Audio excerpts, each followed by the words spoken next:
할렐루야. 오늘도 굿TV와 함께 하시는 여러분들을 주님의 이름으로 사랑하고 축복합니다. 오늘은 저희가 성막에 관해서 벌써 24주에 걸쳐서 우리가 말씀을 통해서 은혜를 나누었습니다. 이제 오늘은 성막을 총괄적으로 마무리 지으면서 오늘과 다음 주에 한 번 더 만나기를 원하며 총괄적으로 한번 성막이 주는 은혜를 함께 나누기를 원합니다. 가장 먼저는 성막은 우리에게 주는 거룩한 메시지가 하나님의 나라가 실제임을 말하고 있다는 것이죠. 그래서 히브리서 8장 5절의 말씀에 바로 이 성막은 하늘에 있는 것에 실제적인 하늘에 있는 것의 모양과 그림자다라고 말하며 실제가 있고 이 성막이 그림자임을 말해주고 있죠. 그리고 더 나아가 하나님 나라가 실제임을 말하기 때문에 그 하나님의 나라 들어가는 과정도 말해주고 있으니 구원의 여정을 말하고 있다는 것입니다. 그래서 사도 바울은 로마서 1장 17절에 이것을 복음이라고 말하며 복음에는 하나님의 의가 나타났으니 믿음으로 믿음에 이르게 한다라는 과정을 통해서 우리가 예수를 나의 구원자로 믿어 구원을 얻었으면 예수를 나의 구원자로 계속 믿어 구원에 이르러야 한다는 것을 가르쳐주고 있다는 사실이죠. 맞습니다. 그를 통해서 신앙의 여정의 과정을 조금 더 구체적으로 살펴보면 성막에는 크게 3단계로 나누어지는데 가장 먼저는 마당뜰의 과정을 보여주고 있고 두 번째는 성소의 과정을 보여주고 있고 세 번째는 지성소의 과정을 보여주고 있습니다. 그런가 반면에 신약에 들어와서 사도 요한 역시도 우리 신앙의 단계를 3단계로 말해주고 있으니 가장 먼저는 어린아이의 신앙의 단계가 있으면 조금 더 자라 청년의 신앙의 단계가 있고 그리고 조금 더 자라 아비의 신앙의 단계가 있음을 가르쳐줌을 통해서 즉 우리가 성막을 통해서 구원의 여정은 구원을 얻었으면 구원이 이도록 자라가는 영성의 과정을 가르쳐주고 있다고 하는 것이죠. 그래서 가장 먼저는 구원의 문을 통과해야만 합니다. 그래서 예수님도 요한복음 10장 7절과 9절 말씀을 통해서 내가 구원의 문이다, 내가 양의 문이라고 말씀하며 나로 말미암아 들어가면 누구든지 구원을 얻는다는 표현을 통해서 오직 예수로만 참된 구원이 우리에게 있음을 가르쳐 주고 있습니다. 그래서 예수님 스스로도 또한 요한복음 3장 16절의 말씀에 바로 하나님께서 이 세상을 사랑하사 독생자를 주셨으니 이는 저를 믿는 자마다 구원을 얻는다는 말씀을 통해서 오직 예수를 믿음으로 말미암아 구원이 있음을 가르쳐주고 있죠. 이에 사도 바울도 사도행전 4장 12절의 말씀에 다른 이로서는 구원을 얻을 수 없나니 아멘, 그 어떤 누구에도 구원을 얻을 만한 다른 이름을 주시 않았다라고 표현하며 오직 예수를 믿어야만 참된 구원이 있다는 사실을 분명히 가르쳐 주고 있다고 하는 사실이죠. 맞습니다. 바로 이런 모습을 통해서 우리가 구원의 여정을 이루게 되는데 그래서 마당뜰의 영성을 아비의 어린아이의 영성이라고 표현하고 있으니 사도 요한은 요한일서 2장 12절과 12절의 말씀에 내가 죄인임을 고백하며 철저히 죄사함을 받았을 때 하나님을 아바 아버지라 부르는 자가 어린아이의 영성임을 말해주고 있습니다. 그리고 한 단계 더 나아가 이제 성소의 영성에 들어갔을 때를 청년의 영성의 단계와 서로 맞물려 설명하면서 바로 청년들은 하나님의 말씀을 무기로 삼아서 흉악한 자, 즉 사탄과 싸워 이기는 자임을 역시 요한일서 2장 14절에 말씀해 주고 있습니다. 그리고 한 단계 더 나아가 이제 지성소의 영성에 이르러야 되는데 그 지성소의 영성에 이르는 상태를 바로 아비의 신앙의 상태라고 말하며 이 아비의 신앙의 상태를 요한일서 2장 14절의 말씀에서는 하나님을 창조의 하나님으로서 태초에 계신 이 하나님을 아는, 하나님을 경외하는 신앙임을 말씀해 줌을 통해서 신앙의 여정, 구원의 여정의 과정을 밝혀주고 있죠. 이에 사도 바울은 우리의 믿음에 대한 부분도 말씀했을 때 로마서 10장 9절에 내 입술로 예수를 주로 시인하며 예수님이 나의 죄를 위해 죽으셨고 나의 의를 위해 살아나는 것을 마음에 믿으면 구원을 얻는다라고 표현합니다.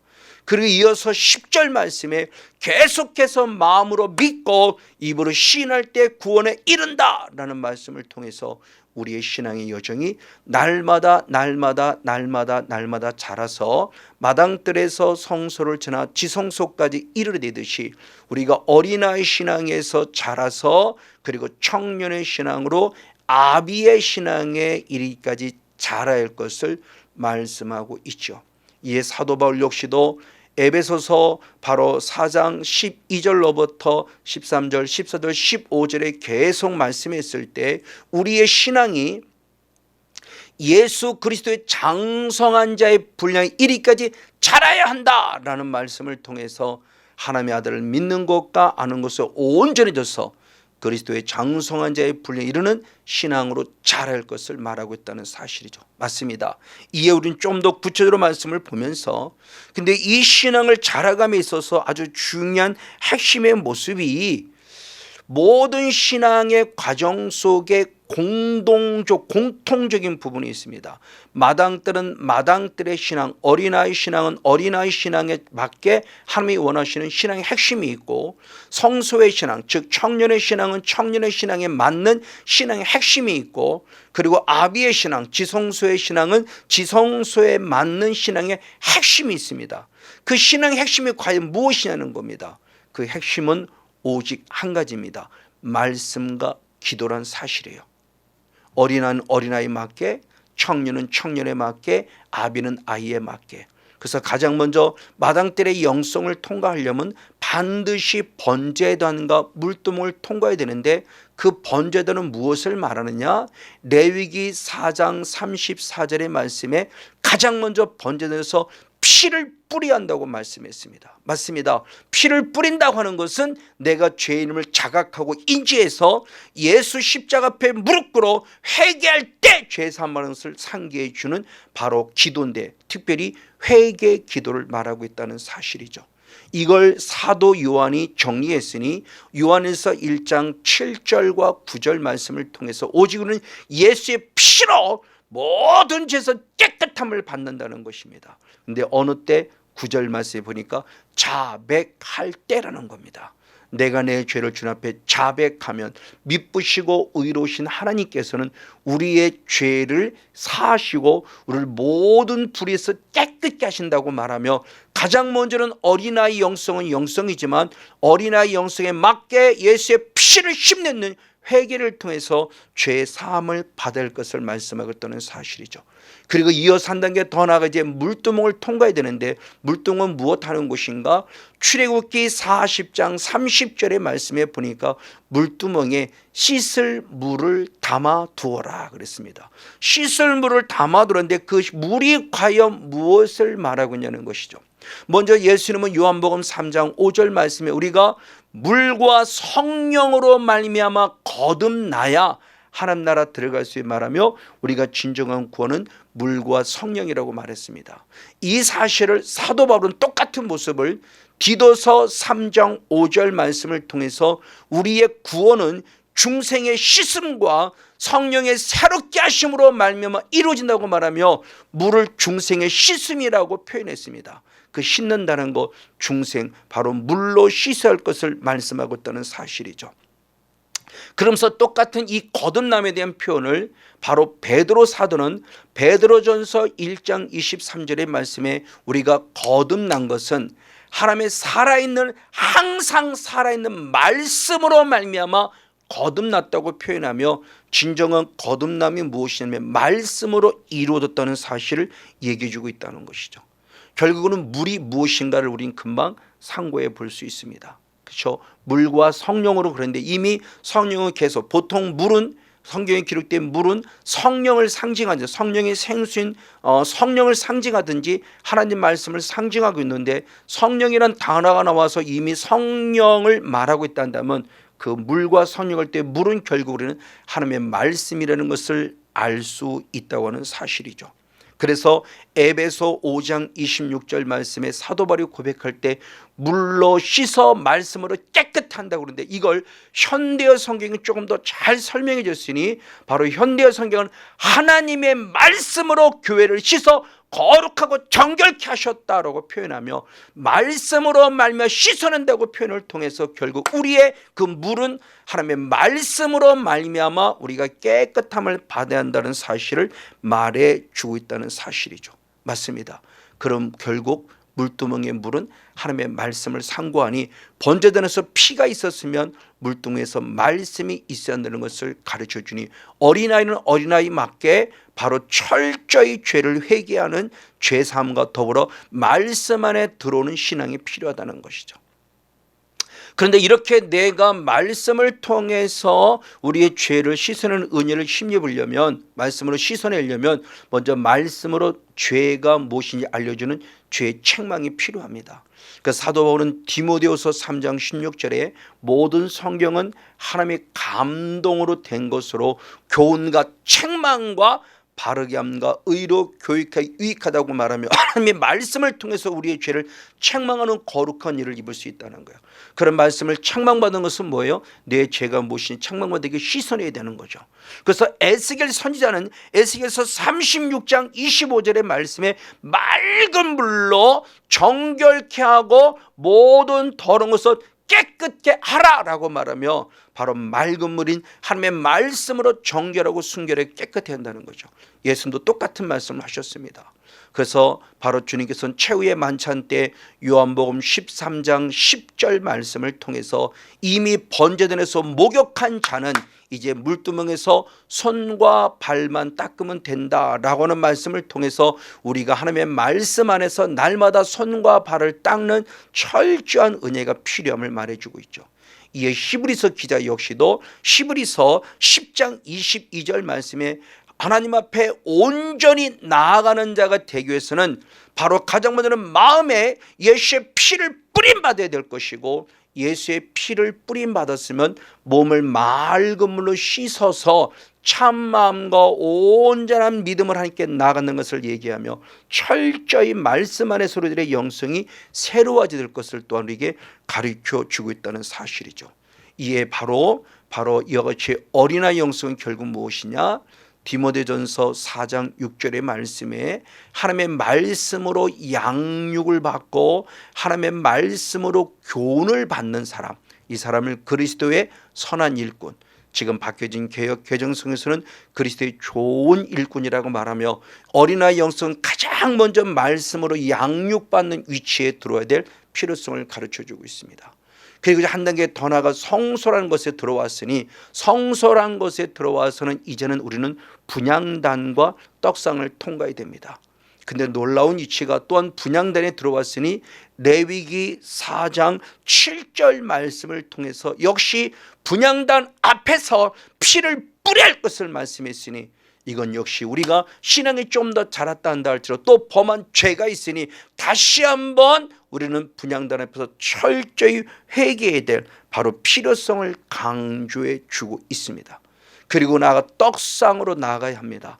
이 떡상에서는 레위기 24장 8절 말씀을 통해서 일주일마다 한 번씩 안식일마다 떡을 진열해야 한다는 표를 통해서 떡이 떡상 위에 놓일 것을 말씀했습니다. 그럼 중요한 부분이 떡이 과연 무엇이냐는 거죠. 예수님께서는 요한복음 6장 48절과 51절 말씀을 통해서 내가 바로 생명의 떡이다 라고 말씀하셨어요. 그러면서 이 떡을 먹는 자가 생명을 얻는다라고 표현함을 통해서 떡을 먹는 자가 영생할 것을 말씀하셨어요. 그럼 중요합니다. 예수님이 바로 떡이라고 그러는데 과연 예수님이 떡이라는 사실을 무엇으로 더 말하고 있는 거라는 거죠.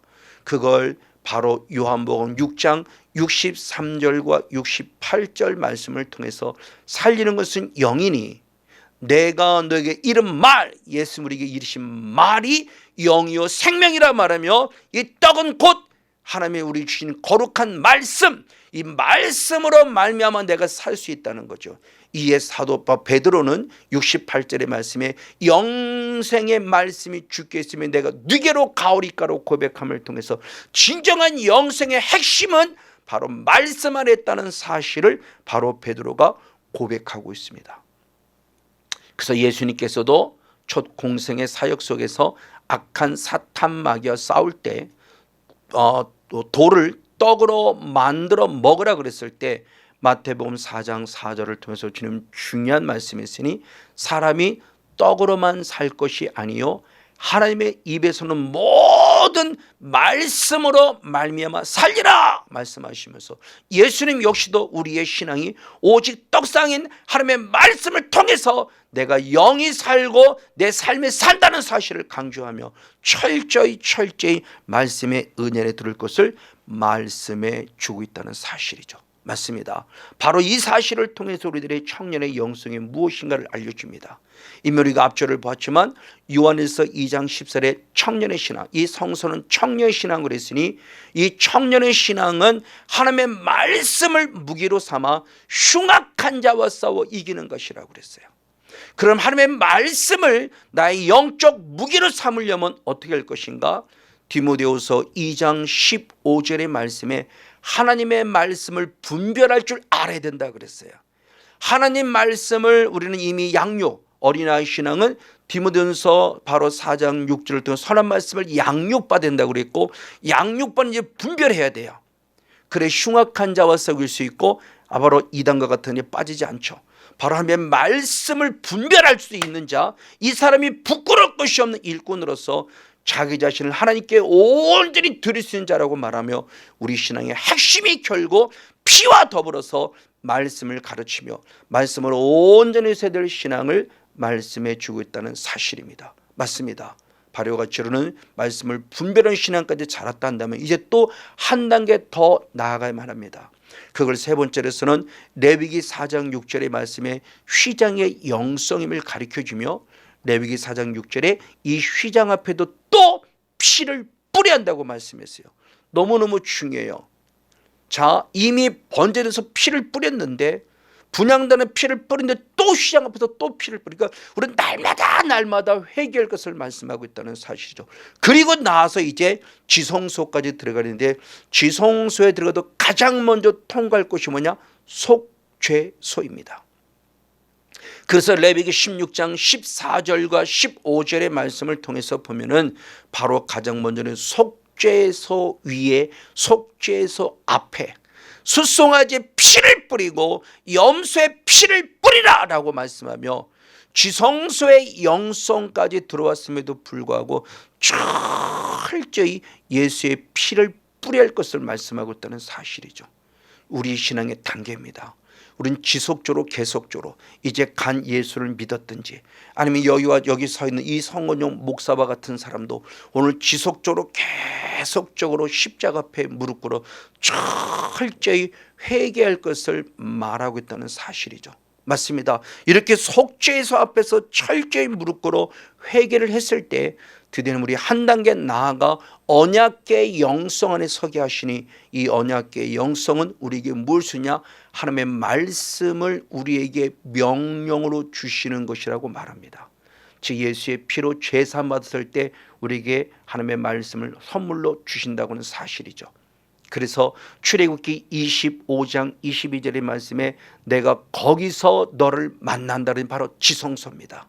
이 지성소, 속죄소 또 나아가 언약궤, 바로 이곳에서 피를 통해서 죄 문제를 해결한 자는 말씀을 주시는데 명령을 주신다고 합니다. 내가 이스라엘 자손을 위하여 내게 명할 모든 일을 내게 구하려면 하나님의 명령을 받는 영성이 바로 예수의 피로 죄 사함에게 주시는 놀라운 축복, 하나님의 말씀을 명령으로 받는다고 말합니다.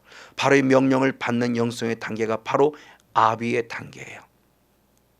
바로 이 세 번째 아비의 단계가 골로새서 1장 25절의 말씀에 교회의 일꾼이라고 표현하며, 이 교회의 일꾼은 하나님이 내게 주신 경륜을 따라 하나님의 말씀을 이루려 함이니라 라고 표현하고 있습니다. 아멘.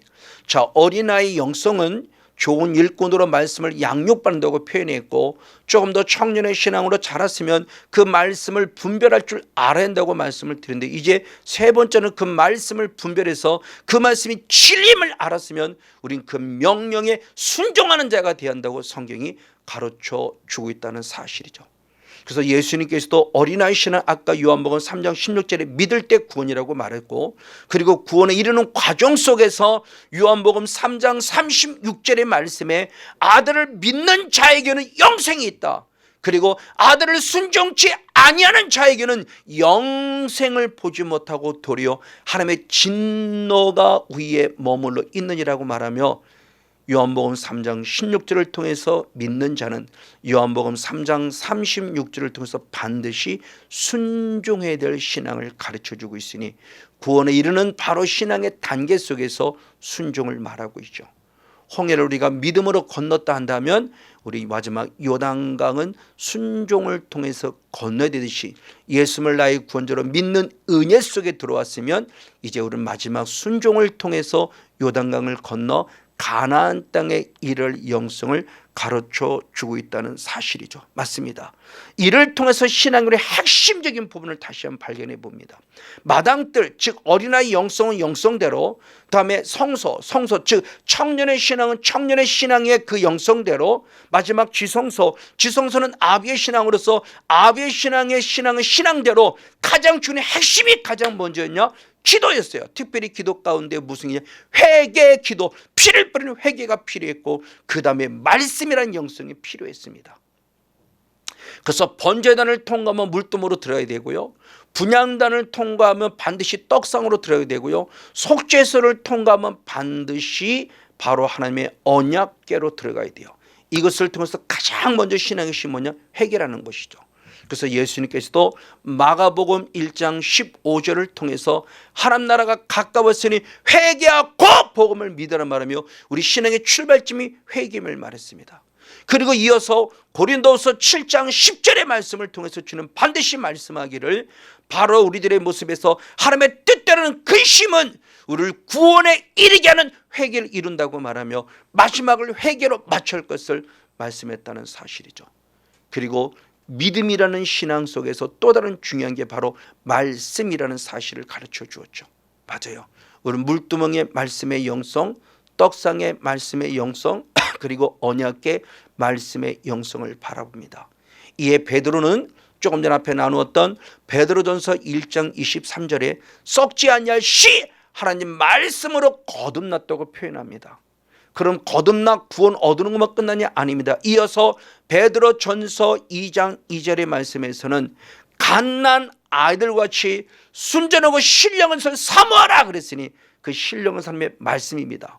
왜 사모해야 되느냐? 구원에 이르도록 자라게 하려 함이니라고 말씀하고 있다는 사실이죠. 맞아요. 바로 이것이 우리의 믿음의 출발점은 회개로 시작했으면 두 번째 출발점은 바로 말씀으로 시작했더니, 회개를 시작해서 회개로 맞춰야 되고 말씀을 시작해서 말씀으로 맞춰야 한다는 사실을 정확하게 말해주고 있다는 사실이죠. 바로 그럼 이와 같이 왜 우리에게는 철저히 말씀이라는 영성이 필요하고, 왜 두 번째로서는 바로 특별히 피를 뿌리는 영성이 필요하냐는 거야. 이걸 깨달은 자가 누구냐? 베드로입니다. 그래서 베드로는 베드로전서 1장 2절에 중요한 얘기를 했습니다. 하나님께서 미리 아시게 하는 은혜, 그래서 미리 아심을 따라, 아버지의 미리 아심을 따라 성령이 거룩하게 하심을 내가 지금 말한다는 겁니다. 무엇을 말하냐? 순종함과, 즉 말씀의 순종함과, 그리고 예수 그리스도의 피뿌림 받게 얻기, 피뿌림 받기요 피뿌림을 얻게 하여 택하심을 받은 자에게 편지한다고 말하며, 우리들이 무엇에 택함 받았냐? 말씀의 순종자들로 택함 받았고, 그리고 피뿌림 받게 택함 받았다는 사실을 증명해 주고 있어요. 너무너무 귀한 모습입니다. 그러면 저와 여러분 이제 마당떨로 시작해서 마지막 지성세 1위까지 어린아이 신앙에서 이제 아비의 영성 1위까지 철저히 말씀과 기도에 전무하는 신앙을 통해서 반드시 구원을 얻고 구원에 이르도록 자라가는 복 있는 주인공 모두가 되어지기를 예수님의 이름으로 간절히 축복하고 축원을 드립니다.